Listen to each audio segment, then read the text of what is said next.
श्री संत रूपाय धीमहि तन्नो तान्हे प्रचोदयात्।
आपुलाले चित्त शुद्ध करा, इथं ते करावे देवाचे चिंतन, इथं ते करावे देवाचे चिंतन, करुणिया मन शुद्ध व्हावे, सकळांच्या पाया माझे दंडवत, आपुलाले चित्त शुद्ध करा। तुका म्हणे लाभ होय तो व्यापार, तुका म्हणे लाभ होय तो व्यापार, करा काय फार शिकवावे, सकळांचे पाय माझे दंडवत, आपुलाले चित्त शुद्ध करा। विठ्ठल विठ्ठल चंद्रम शरणम प्रपदे चले आओजी पवन को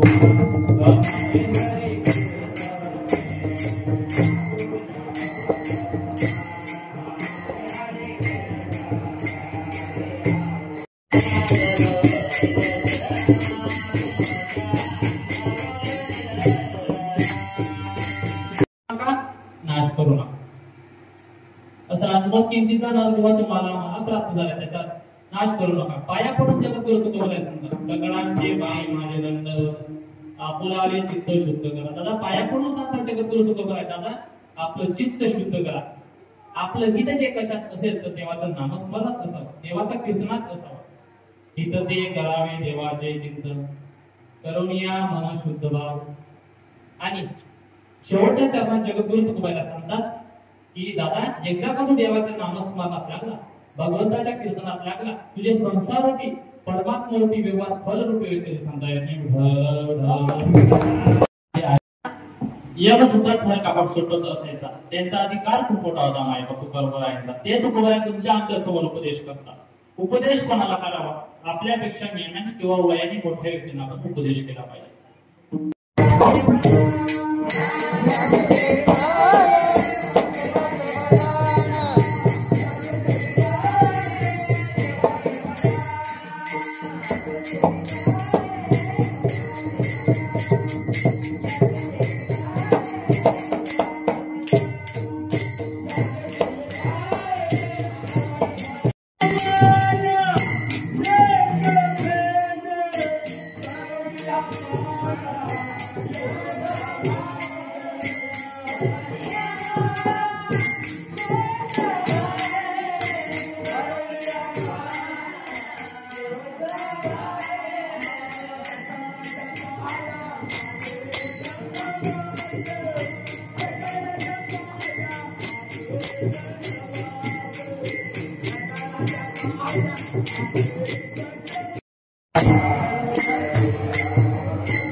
आता तिसऱ्या वर्षी नाही येणार, तिसरं वर्ष गेल्यानंतर चौथ्या वर्षी येतील. तर आता तुमचं मुंबई बिरस्तीचं हे नियोजन आता कायमस्वरूपी झालं. जोपर्यंत तुमच्या गावाचे लोक सांगणार नाही महाराज आमच्याकडे आता हा मुक्काम घेतला जाणार नाही, आमच्याकडे सेवा होणार नाही, तेव्हापर्यंत मी काय किंवा माझ्यानंतर ही परंपरा कोणी चालवणार असेल त्याला सुद्धा तो मुक्काम रद्द करण्याचा अधिकार राहणार नाही. तानाजी बाबांनी तुम्हाला आशीर्वाद पण दिला. तानाजी बाबांच्या पादुका जशा तुमच्या कलानी गावाच्या बाहेर आल्या तसं तानाजी बाबांच्या कृपेने तुमच्या गावाला पर्जन्य वर्ष आजूबाजूला